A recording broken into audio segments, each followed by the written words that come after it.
And in the manual, the key thing that pops out at me is first, do not use this form when processing an offer. 35R is one of these deliverable contract portions.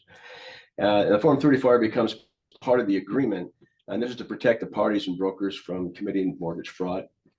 And I think last week I touched on that. It's a Class B felony. If you unwittingly provide a mortgage fraud by omitting information about the condition of the property that's included in Form 35R. And so I really, after our discussion last week, I really went into this in detail. And I'm going to jump to that here in a second. The other thing is Form 35R can have multiple 35R forms filled out. There's been a lot of discussions about that. You might fill out a 35R because you want to have additional inspection. But after that, when you want to turn in and request something from the seller, you just start with a clean form. They can stack and they both can be transmitted as part of the contract. The key thing that Annie talked about in her class is our obligation as far as in the role of acting as an attorney is to have a clear contract. It's easy to follow. And sometimes by just using the number 35R form, you can keep it clean and it's easier to understand. So out of this, there's a provision in here that references Legal Bulletin 180. I wanted to bring that up. If you have never read it, it is a very interesting bulletin. It has some background on House Bill 270, which is where this came from, which created the condition for a Class B fraud. And it came through and says, what is considered mortgage fraud under House Bill 2770? And it says defrauding or materially mislead any lender or borrower, knowingly make any misstatements, misrepresentations, or omissions during the mortgage lending process, knowing that it may be relied upon by the mortgage lender or borrower.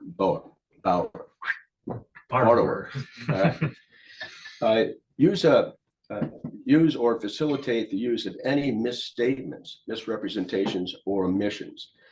And the biggest thing that it turns out for real estate brokers in the state that are not really clued in on this, it really has most oftentimes omissions and inadvertent admissions that are taking place. And so the next thing in the House bill was, or this legal bulletin, is how could a real estate agent commit mortgage fraud? And they gave an example.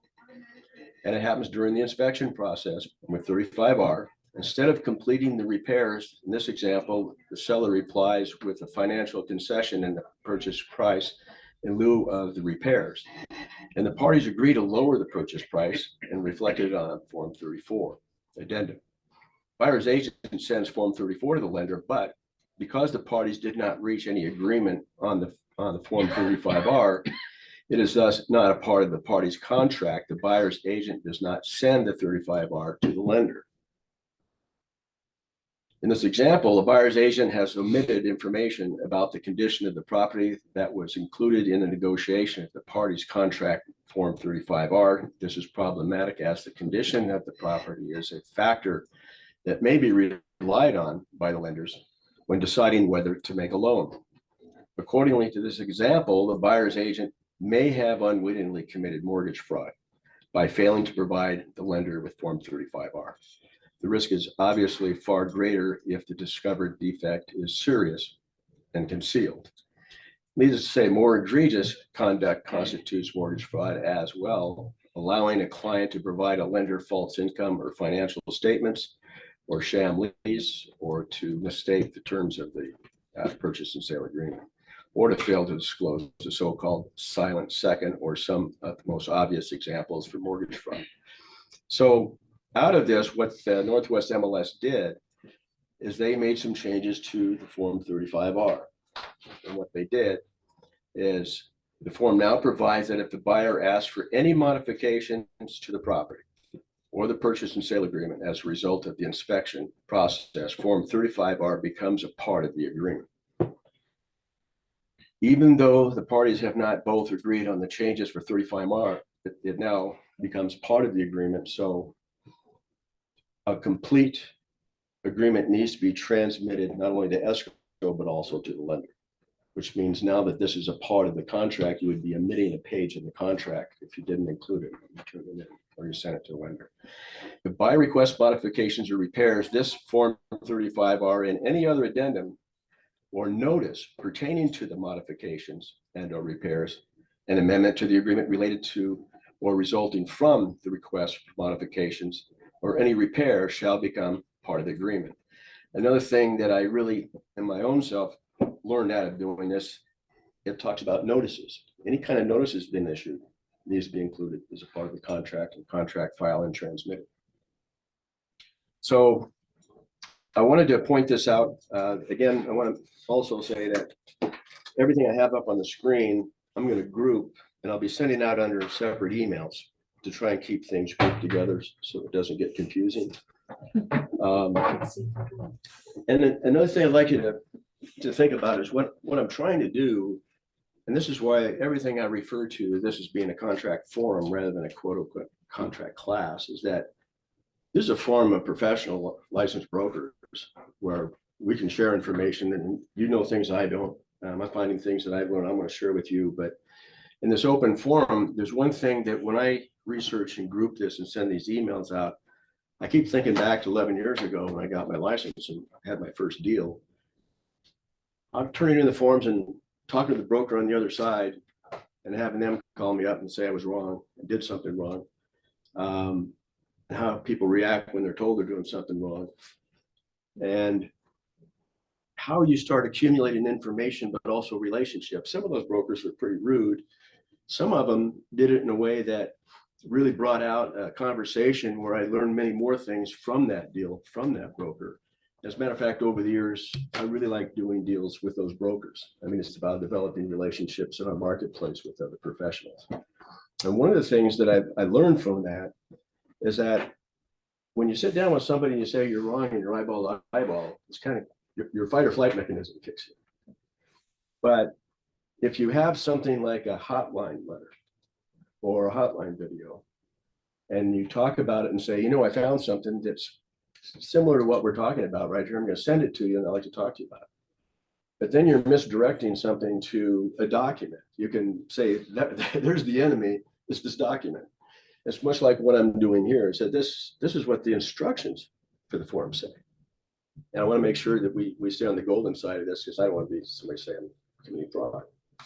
And so when I package these, I try to group them in a way that they become a tool for us, that when we have something and have another broker, because when I run into a broker that's writing their first deal, or maybe they've only been in around for 6 months and they haven't done a lot of deals, is how do I reach out and talk to them in a way that I develop that relationship with them, but at the same time raise the bar for how our contracts are structured.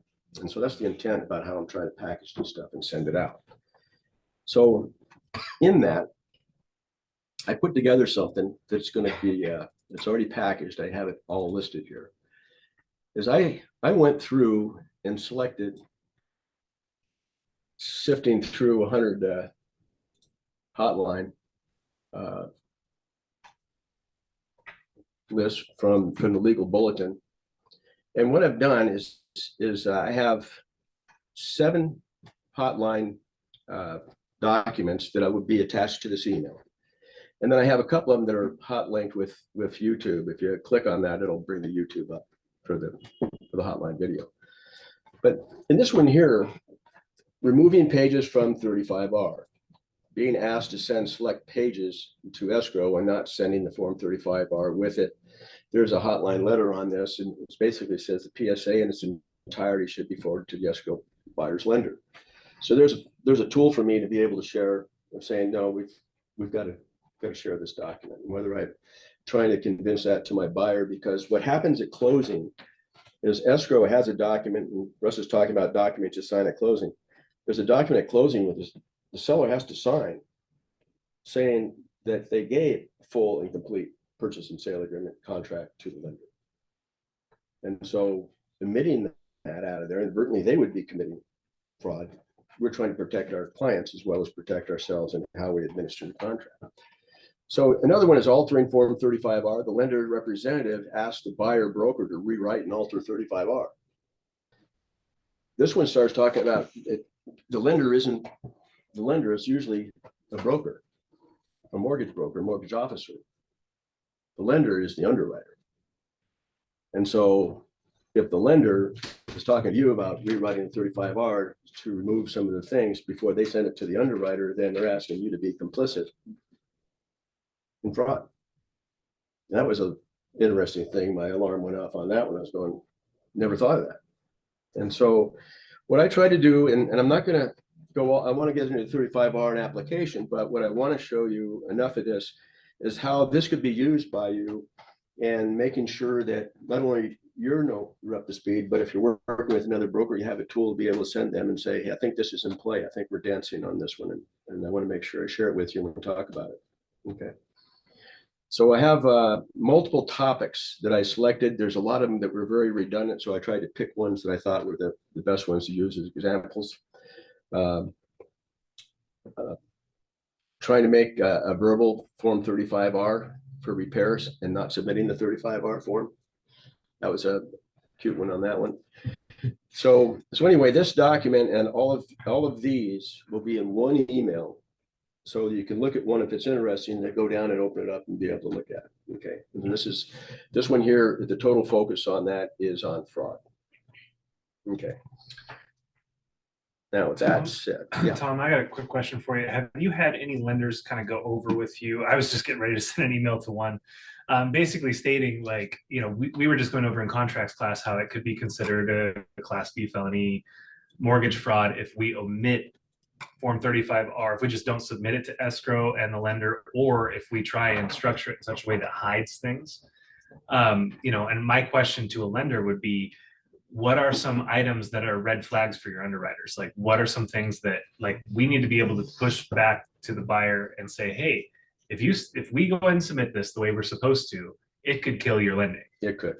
So and that's have you had any conversations with lenders about that? I started with last week with Michael. I haven't completed that. I think it might be good. That would be a good one to talk more about that. But yeah, it's a double-edged sword, and the Form 35R, it's been abused in some ways, because if a seller and the listing broker start believing that someone's using a 35R to double dip on their negotiating, they could inadvertently be killing their own deal with their lender. It's many times that inspection report can be used as how to take care of my house better and improve it in the future, versus do I have a crack in the foundation, or is the roof going to fall in? I mean, be careful about what you ask for and how you ask for it. And you should be asking for like safety issues, structure issues. Now, the real danger is that you're going back and forth on 35R, and then it jumps to a Form 34 for saying there's going to be an amount of money that's changed, and then modifying your purchase and sale agreement, page 1, change the amount of the contract to X dollars, and then not attaching the 35R to it. That's where we run into problems. Okay. So the other thing I wanted to talk about is some examples. These are some examples that we've run through because we review a lot of contracts.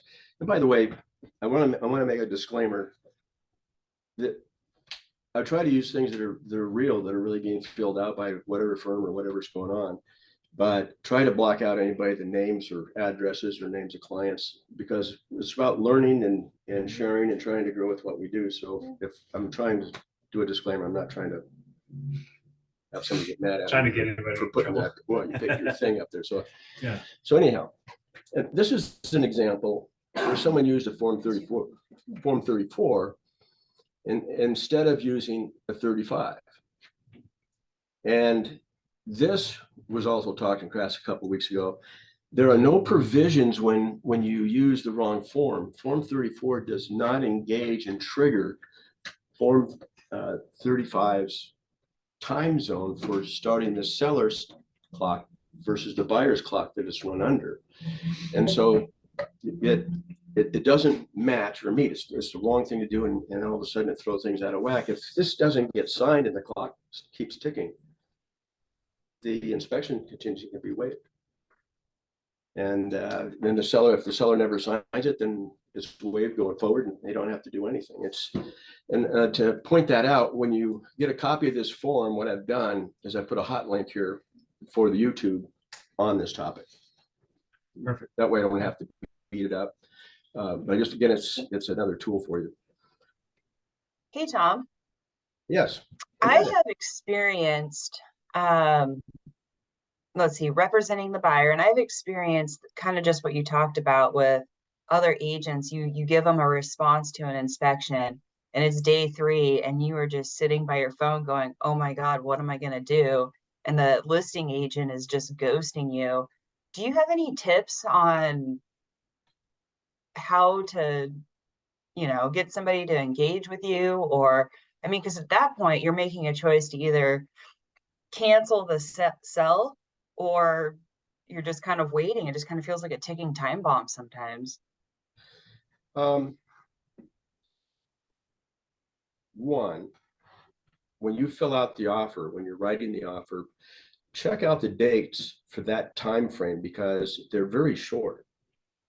And the most critical period is what you're talking about. Is the seller gave you a counter or an answer back, or maybe they didn't answer at all, and your clock now is ticking on the response.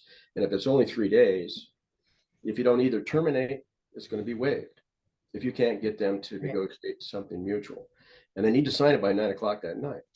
Right. That's been my experience. Yeah, we'll send a response for an inspection. And so it's a 3 days that the seller has to respond back to that. And I've been in the position where you're just sitting there waiting for them to either sign or.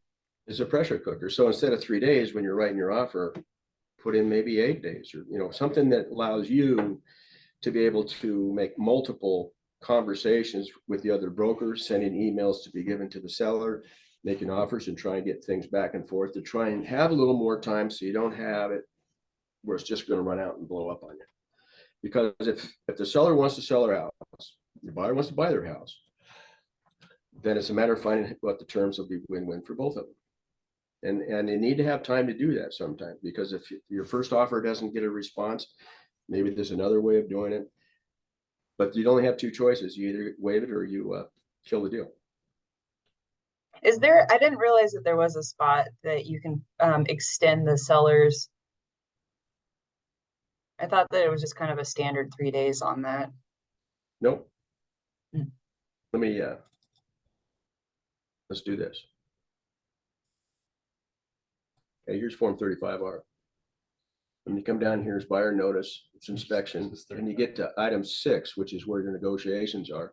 It's this date right here. That 3 days is not a fixed date. And that's, as a matter of fact, all of these dates really should be looked at from your point of view of, do you have enough time? For example, when you have additional inspections, if you end up having an electrician go out there and they find something and they really look at it that way, you'd like to say, could you please write a proposal for us for fixing that and get that to me? I have so many days before I need to turn this in. Can I have that? Because now, instead of, you can't share an inspection report, but I can share a contractor's estimate. And if nothing, I can put that number into my response and say, I want to have this much money to fix the problem. And I want to take anything from the report in there. I just want to have so much money I'm going to negotiate to fix a problem. And if you'd like to see the estimate, I'd be happy to share it with the seller. If the seller says yes, then you can send it to them. Sometimes if you just zip it at them right away, that ruffle feathers. But so it's a delicate dance doing your negotiation. But if you can't get it in 3 days or 5 days, and you don't think that's reasonable, really look at the days on this form and change them. Put them in what you think you need with this environment in Wenatchee or in where we live, to get an electrician on the job site for starters, or a plumber to come out and look at something.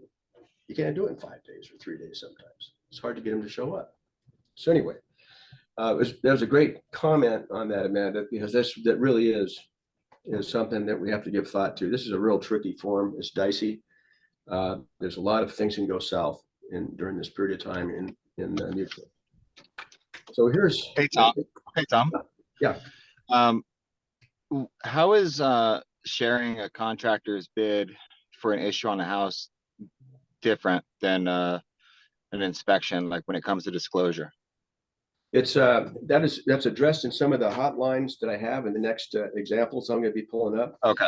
And so what I do is I rely on what Annie Fitzsimmons says as our Washington Realtor attorney, and that she goes into and describes that a contractor estimate for scope and for cost is not an inspection. It is a contractor's scope and cost. It's a proposal, and that is not covered in the contract. It's silent, and it's okay to be able to disclose that. And so that's even, I have seen some people copy from the wording from the inspection report and use that in the 35R response, and that one can blow up on you. But if you attach a contract estimate, you can do that. And that's why it's easy to avoid stepping on that one by getting an estimate from that contractor, because then the seller knows that you're not just pulling a number out of the air. You have an estimate. They can go get another contractor and verify it if they want to. If you have enough time, if you put enough time in there, if you put 7 days in there, you can do it, maybe 8 days, or whatever you think is reasonable based on your area, and fight for it when you're going back and forth during your purchase and sale agreement phase before mutual. But yeah, that's a good one, Brian. That's something that was news to me also, and I thought it was a good news actually, because it really helps be able to have something to rely on. Okay, I'll get my glasses on here, so I got something to pull up.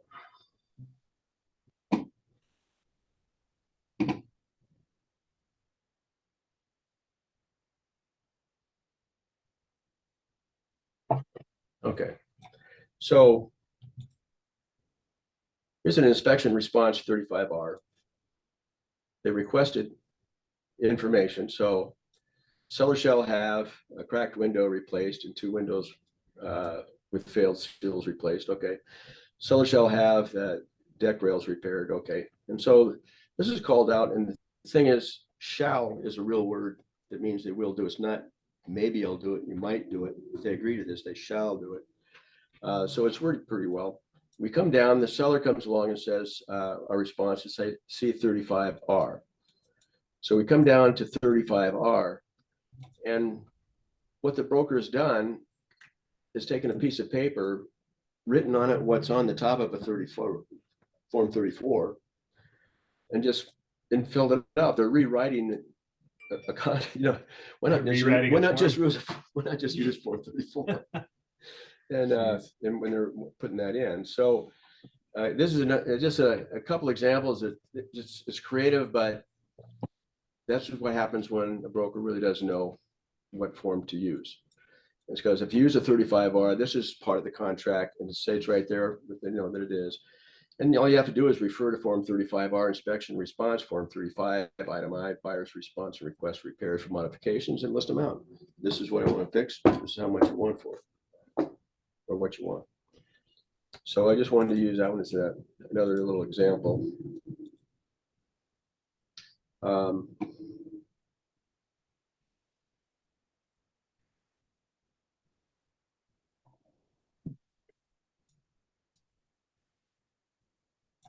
Section 35, seller agrees to reduce the price from home for $25,000. Seller will replace 2 doors in the garage. Seller hire licensed electrician to fix wires and outlets and seals and patches in the refrigerator in the garage. So they'll hire a licensed plumber. This is nice wording to call out having a licensed plumber. Sometimes they say just fix, and being a general statement like that, what's fix means? It's like saying clean the room or clean the house. What's the definition of clean? Lays it out. So the seller comes back, says seller agrees to replace the 2-man doors. Seller hire a licensed electrician to install a wire, hire a licensed plumber to install pipes, extending releases.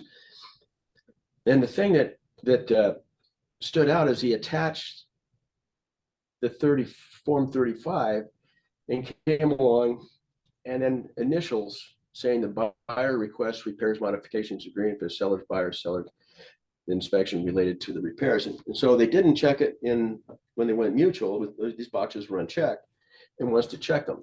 Again, if this happens, that works, that's fine. But again, coming back to what we're talking about is using the right form for the right situation. This is where 35C comes in. Check a box, sign it, and send it. Now, by the way, there are some examples that you're going to have in the hotline where the listing broker calls the buyer broker and asks for copies of the report related to the change. And he did. And then got busted for breaching contract and waived because they didn't have seller's consent. It was just a request from the broker. So in that case, if you ever get requested to give something and those boxes aren't checked, that's fine. All you do is send this form over to the listing broker, say, I'll be happy to send that to you. Just have your seller sign that and I'll zip it right over to you. Okay, that's the proper form. Okay. Hey, Tom, sorry, other question. Yeah, go for it. So we ran into a situation. I just want to I've been trying to get the answer for it. We use the 35C to just get the consent, but doing a foundation inspection for a manufactured home for checking for tie down straps, stuff like that. We were requested to send over the report, and we didn't have any approval from the seller for that. So we held off, like, no, we're not sending it to you. How do you view that one? Because it is an inspection. It is an inspection report, but it's not tied to the original 35. Let's see if I can paraphrase right, if I followed that. The seller has asked for you, has signed that and asked you to send copies of the report. Yeah, they wanted to send copies of the foundation report that is required for the manufactured home for tie, which is separate, right? Okay, that's not an inspection. That is a. It's an inspection that's done by the lender L&I. requires. That'd be L&I in order to. You're talking about having a title elimination. Correct. Yeah, that wouldn't have anything to do with inspection. It should have something to do with whether it's real property or not, proving that it is real property rather than personal property. Because if it doesn't have a title elimination. Come down to disclosure, though. Like, I mean, so the whole thing with my understanding, and please correct me if I'm wrong, but the whole understanding about like giving documents, the inspection documents, was about forcing disclosure on the seller. So providing that inspection report from the foundation companies, forcing disclosure on the seller that their house hasn't been tied down properly, correct? That's correct. And that's something that the lender would definitely have a problem with if they can't provide that. Yeah. And also the title report.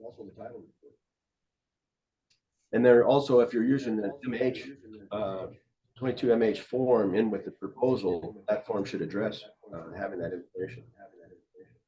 So it'd be compliant with that. Well, I don't have about providing it. That's what we found, is like we went through that MH and it doesn't say that we are to provide the report, right? It said we have to do it, has to be done, or whatnot. It doesn't state anywhere to provide it. Yeah, and I don't know why, I don't know how you could be forced to provide the report. What you need to do is make sure that you have the certificate. There's a certificate for that elimination to show that it has been eliminated. And that means that they also then went through and inspected it. Yeah, so what it came down to is, so they did the report, the tie downs weren't done. So the buyer had to make the request to have the seller do the tie down so the financing would go through. And we're like, hey, you need to, we did the inspection. This is what we found. We're having these phone calls. And they're like, okay, go ahead and send me that inspection report, was the conversation. Okay. Because see, now you've just brought it back under the umbrella of 35R. If you had an inspector do a special inspection and inspect that, then that is underneath. It's but it was outside the inspection. So there was the inspection, and then there's the foundation inspection that's required by lending. They're two different things. So the inspection was all done, and then the foundation inspection is done completely separate through the lender. It's kind of more under the appraisal umbrella, I guess. It would be the best way to explain it. So the 35 is done. They've already gone through that. They've made their requests. They came to an agreement, and then foundation inspection went through, the foundation, the L&I inspector is like, hey, you need to have all these straps put in place. So we let the seller know that we need those straps in place to move forward. And they said, okay, go ahead and send me the report. And our biggest thing we were scared about, and we're still kind of like not sure if we did the right thing. We said, hey, send us a 35C and we'll give you the report just to cover our own butts. But is that required? I would not think of that. We've gone back and forth. If you're back underneath the lender and underneath MH or title elimination, that is not falling underneath 35. But I think you have that 35C sign, you're good. And I think it's a smart move doing that because you covered that basis, not leaving that hanging out there. Yeah. Okay. But I would see if writing some kind of an addendum for a time extension that closing is contingent upon title elimination, satisfaction, inspection by O&I.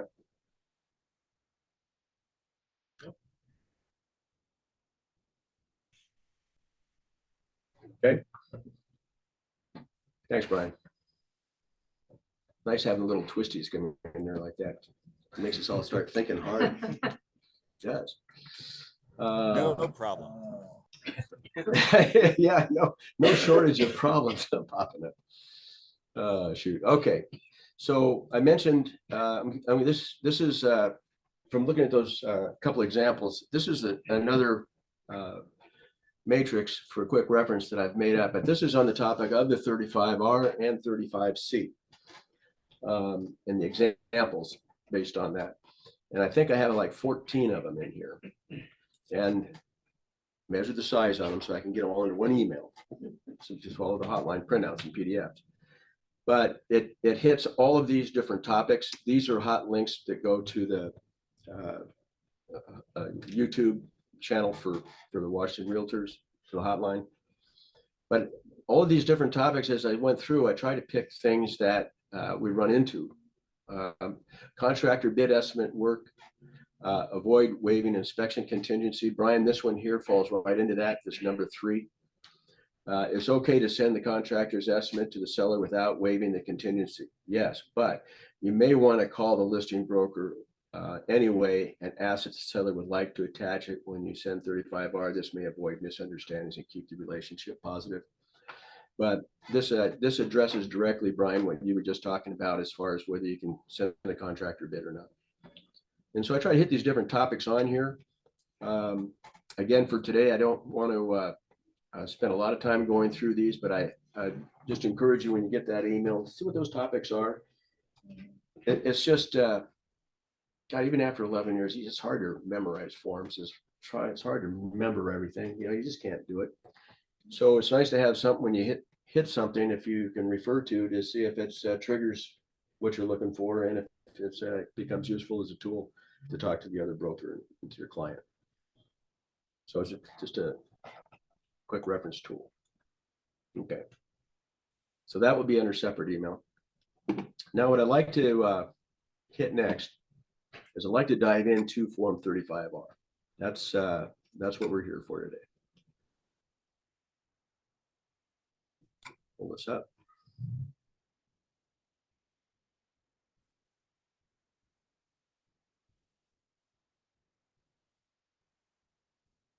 Come on, Pinky.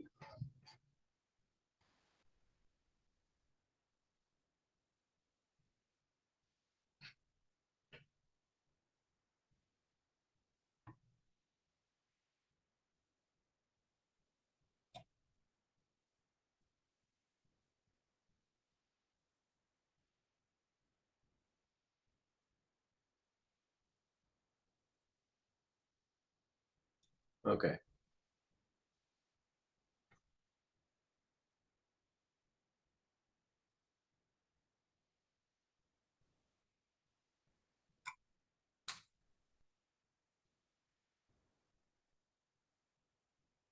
Now, along with this, I'll include the form with the highlights on it, but the legal bulletin inserted this into our Form 35. That's what they were referring to try and avoid fraud.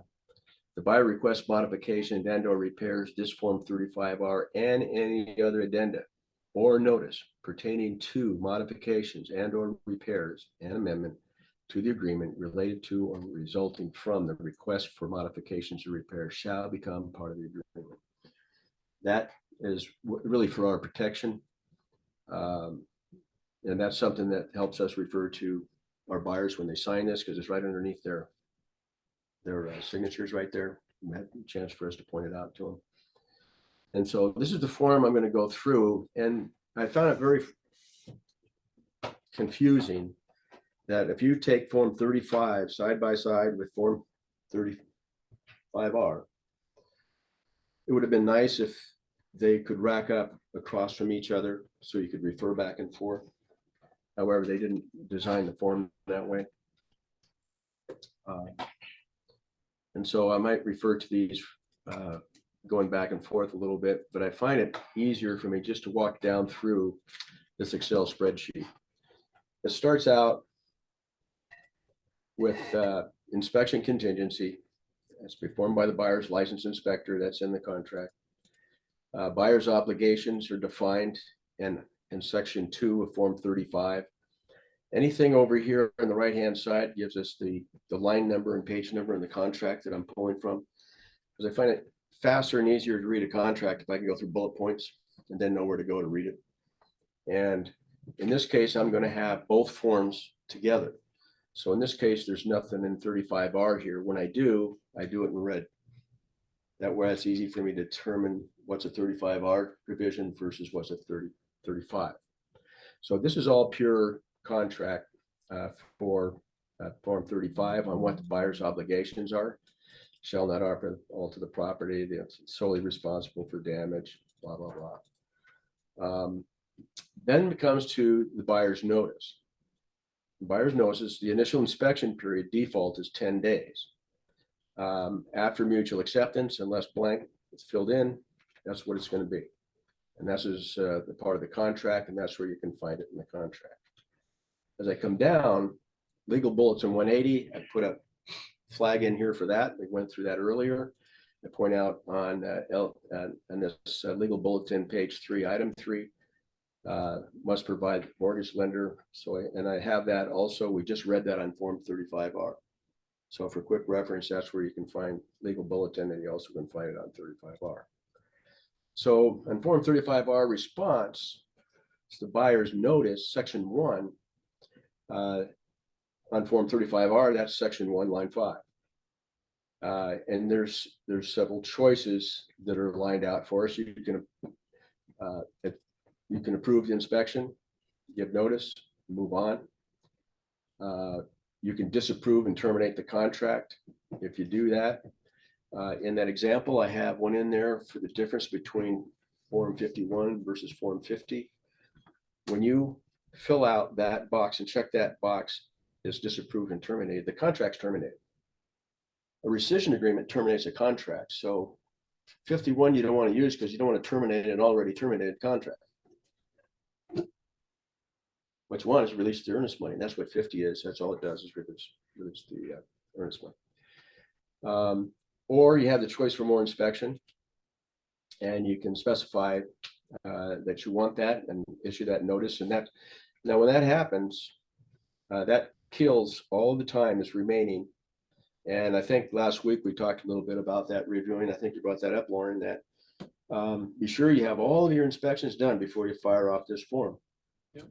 If you got 15 days, you might want to use your timeline. Yeah. And this goes back to using that time to get contractor quotes, estimates. Those are the things that you'll need for your ammunition, because if they didn't check the boxes for sharing the report, you're still going to have to negotiate cost at some point, because it's really interesting that sellers are trying to sell their house and they're not all excited about performing more work. They're not excited about being renovation contractors coming in and fixing the house up. They want to sell the house. They're tired of it. They want to get out of it.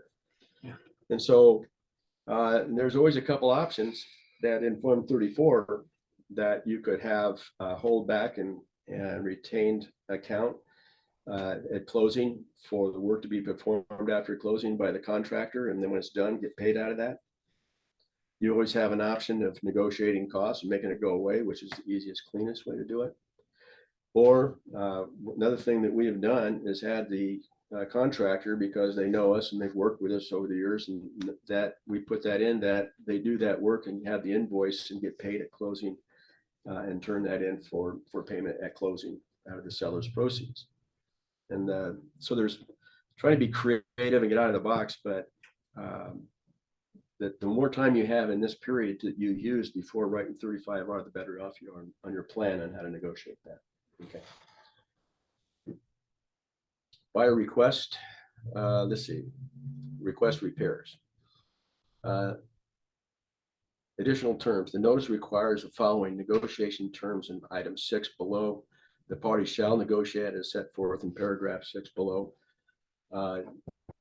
This is the notice of buyers proposing repairs and modification to price of property. And so that's called out in 2 places, 35R, it's on lines 26 through 29, and 35R, it's on lines 11 through 14. Buyer's request, this is on lines 15 through 20. It's an area for the buyer to write whatever they want in there. If this area is too small, this is where you attach the Form 34 and you do a cross-reference. So it's tied together and delivered together. Contractor estimate, scope of work. Note additional information attaching a contractor's estimate is okay. Note if you attach a contractor's estimates, reference the estimate on Form 35R, lines 15 through 20. See attached contractor's name, estimate, date, attach the estimate. Note before providing that, again, it's just good advice to make sure you're verbally communicating with your broker on the other side so they don't get surprised and they know what your intent is. Inspection report. This is where this form jumps to inspection report and kind of jumps out of flow with the 35R going back and forth. But warning has specific terms regarding buyer giving any portion of the inspection report to the seller. Break the rules, inspection contingency is waived. Try and make that real bold and stand out. 35R notice section. Buyer's choice is to respond to the results. Is that it? Yeah. So you can waive the contingency. The buyer can say, that's it, you're gonna waive it. Seller consent approved terms for sharing the inspection report. There's a box for, and by the way, this is a key word in when we get to this section down below for the sellers. Remember, this is a request to share, and the buyer can say no.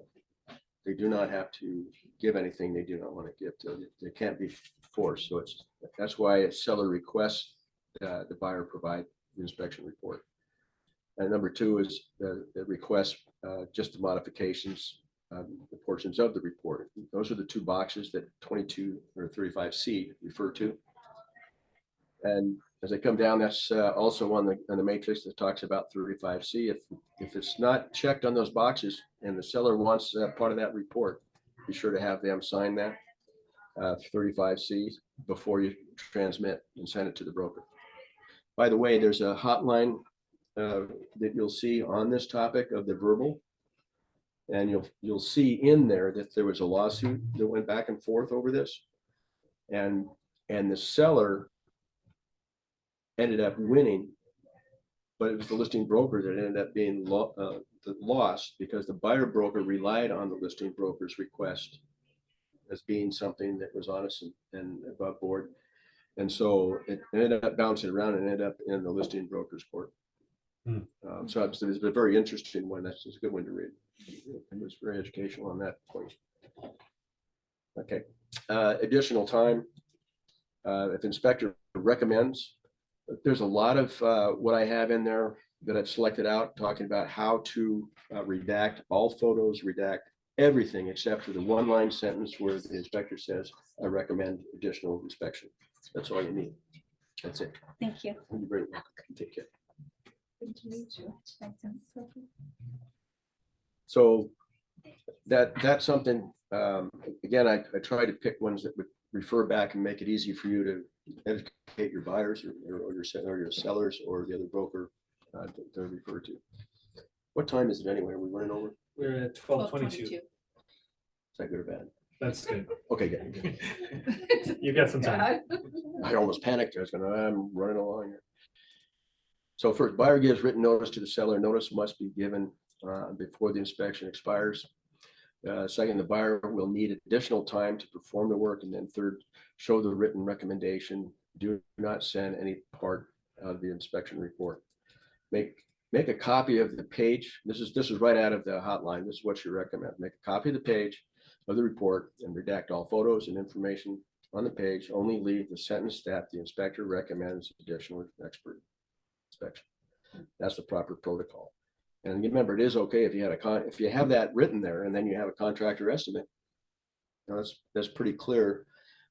Instead of having to write a whole lot of things about what you want to have repaired, it's pretty nice having a contractor estimate and just attach it and say that's what we want.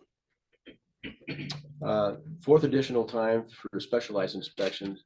If notice to the seller is timely, then the buyer will have a specified amount of days to do the work. And that's filled in on line 43 through 45 on form 35. That's where the authorization for that comes from. So then we get into buyer's request, repairs for modifications. So item 6 are, this is an irrevocable negotiation rules. New timeline set forth in the inspection period. The original inspection period now is over. As soon as that form is turned in, 35R starts a new timeline for whatever you have on the form. Also, this is a reminder again about 35Cs, not to disclose anything without having that signed. Seller's response. When seller's response comes back, this starts the next timeline.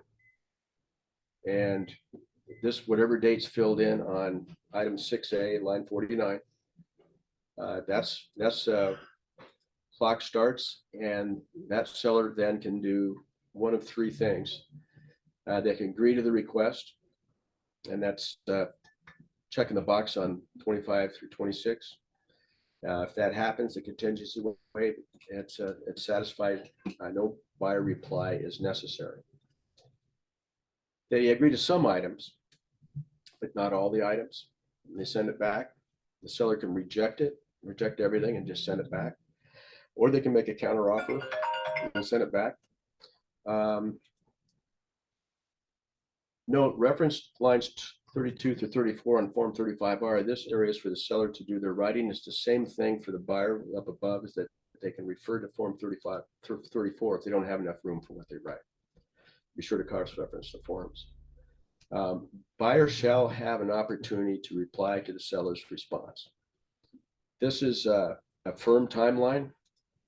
There's so many examples in the hotline where this time expires while the listing broker and the buyer are waiting for the seller to do something, and just runs out because there's either no response or they made a response and they tried to make a counter offer and never got an answer back on the counter offer. And the clock ticked and it waved and they had to move on to closing.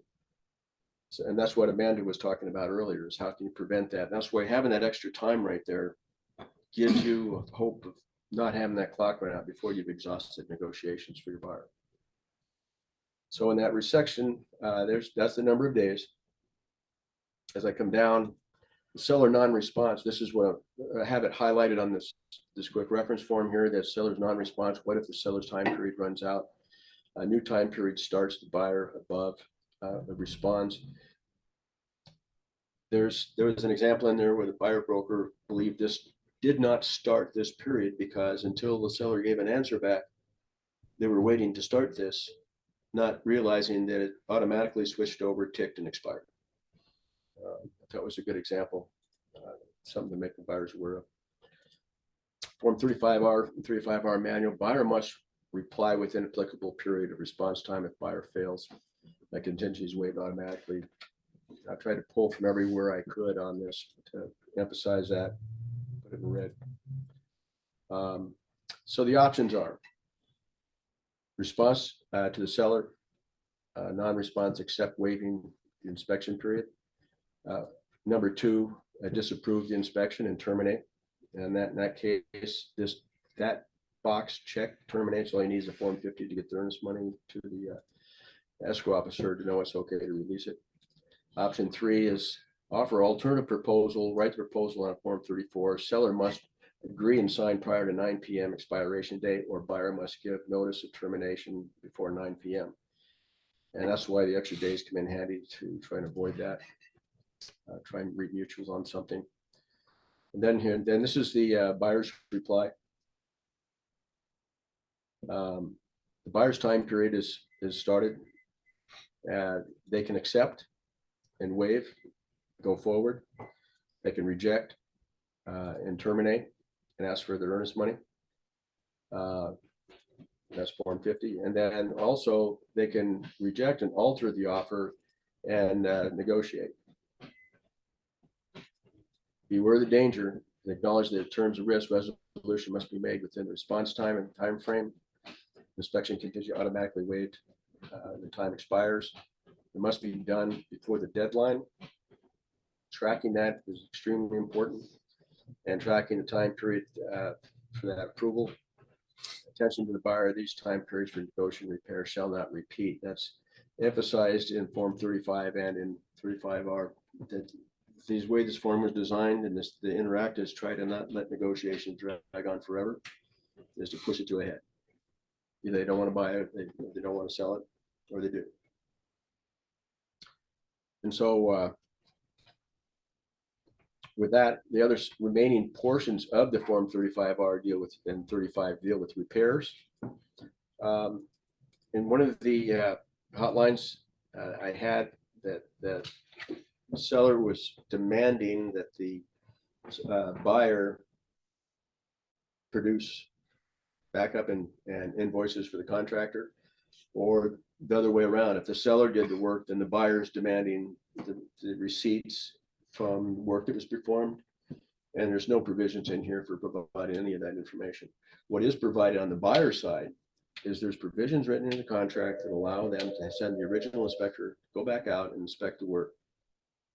And that's, the buyer hired them, they work for the buyer, the loyalties to the buyer. And so if that doesn't satisfy them, then they should kill the contract. If it does, they go forward. But they're not entitled to have anything provided from the seller, from the contractor, and invoices and what the costs were. Can they provide for that? Can they, like, either would have to Form do that. 34 or put it in the initial request You could put that in to say could put- seller shall provide? if that was a Invoice. mutual agreement and your mutual contract when you're during the purchase and sale agreement, you could. Okay. Well, how about the buyer's response, or the buyer's, the first box and buyers, you could say if they're requesting work. So could you say seller shall have a license and bonded electrician do this, and seller shall provide paid invoice upon completion of work. You can put that in there, Okay. and the seller is either going to agree to it or shoot it down when they do a counterback. Okay. If they don't agree to it. That's worked for me on. The key thing is- 34. The key thing is having it mutually in writing before the work is done. Yep. If the work's already done, Yeah. But if you do it beforehand, before that, then that's a It's a mutual good thing agreement to before think of. going I think forward. most people don't consider that. That- They're gonna want to see the receipts, see that the work's actually done. Well, I agree, but in that hotline, the whole thing was that the way the contract's drafted is allowing that inspector to go back and see that the work is done. Yeah, which is Who probably did a the more work sure and how way it of was done knowing. or whatever. That's Yeah. if you're asking the seller to do it, they have the discretion to do it. And then you can reinspect. Okay. We did it before, and because it was underneath the house with the siding off, we also requested that the inspector come back before the siding's put back. on. Before the siding's put back on, So yeah. we did all that beforehand. It worked out perfect. Yep. Yeah, then that's the key thing there. If that was in the request, and that's why talking to that inspector, saying you might want to we would hire you to come back and reinspect. Is there anything that we need to ask for that makes that easy for you to do? Hold the cost down for the buyer. Oh, same goes with septic lids. If they have to come back and do anything with Oh septic, yeah, don't put the recover. risers back on. And live back Don't there. recover 'em. Yeah, I've been there, done that. Yeah. Okay. So that section on repairs, oil tanks, you can say they're on the site or not on the site, but nothing more than that. No soils testing. On-site sewage, a disposal advisory. It's an advisory. That's all that is. Neighborhood review. If that box is checked, there's Form 35M terminates if they don't like the neighborhood. Yeah. They should know the neighborhood before they write an offer, but. And you know, we had some kinda- sight unseen ones in the last 18 months that were, Yeah, and there's, other than 35, there's a Form 35, which is a standalone neighborhood review contingency that can be used if you don't use the Form 35. So this is what I covered today. That's what I plan on running through. When I'm coming up next week, and I'll be doing Form 35F. this one will be good. And also, I'm on here 22 LA, what the difference is between those forms, what, how they were designed and what their purposes are. There's really two very different intents for those forms, and I see them misused all the time. Yeah. Um, Yeah, what well, people they think they are. can So, be confusing. There's a lot of options. well, and I'll tell you just in a nutshell, just as we're closing down, 35 R versus LA. If I'm selling an orchard, if I'm selling 500 acres, so I'm going to make into a development, and I'm going to look at boundary line adjustments, water, power, sewer. If I'm have forestry, you know, agriculture, forestry, anything like that, then an LA is what you need. If I have a lot that has been subdivided and platted, either in a development or just subdivided like in McNeil Canyon, and there are 5-acre parcels that are sitting there, LA is not the right form for that. It's a 35F. You can do everything you can do in the other one in 35F. And and also it's not as spooky and scary. Yeah. More importantly, there are some things that cross over in LA as far as attorney reviews that could conflict if you use a 22 RA, and you have to watch out of not asking for two things differently and create an ambiguity in your contract. And so we'll talk about all those things next week. It's gonna make sure those match up. Yeah, make sure the timelines are there. You have time for attorney review 10 days in one and 5 in the other, than have an ambiguity. So anyway, that's next week. Thanks. Any questions before we turn off? Anybody out there have a question in Zoom land?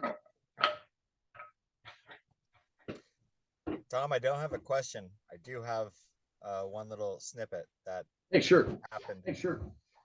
So before Yeah. I went into real estate, I was in construction, and I would do a lot of work for realtors for inspections.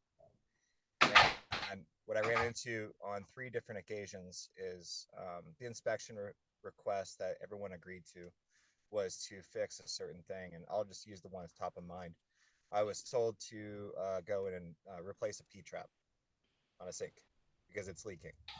P-trap, like the little. A P-trap. Oh, okay. Oh, okay. So I went in, I had a P-trap, I went in to go fix it. And the P-trap was completely fine. The inspector missed the actual problem. The sink was completely rusted out, and the water was coming from everywhere else. Oh. Now, so I called the listing agent, and I'm like, hey, I fixed the P-trap, but that's not where the problem is. Like, do you want me to fix the sink? And she's like, no, we agreed to fix the P-trap. Whoa. Right? Whoa. So the problem was there was a leak. There was an assumption that it was a P-trap. It's more about like when you're actually making those requests, it's about fixing the leak under the sink, not the actual item, right? Because they got away with it. And as a contractor, I couldn't do it. I did fix the sink, even though I was told not to. I just secretly did it, and I made sure that it was okay, because it like hurt my heart. But that was something that for me driving forward when I'm writing mine, I make sure that it's not really dialed in. There are certain ones you can, but there are certain ones that it's just not so black and white. And yeah, I've seen a lot of agents actually utilize that. So, You know, something that's you bring that's really important stuff, because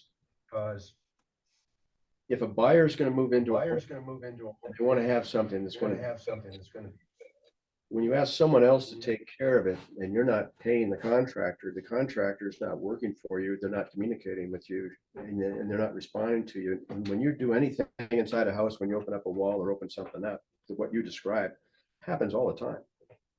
And keeping control of that fix, as a buyer broker, might talk about how we use the 35R to solve their problem, but is there a way they can do it where they're in control of that fix? If they could negotiate the cost for the fix and deduct it from the contract and then take control of that after they buy the house, then when they find what you just found, they can say, yeah, go ahead and fix the whole thing. You're right there.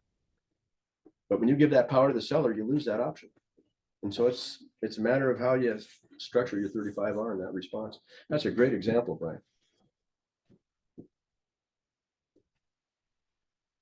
Okay, bye-bye. Oh. I saw that, Brian. Bye-bye.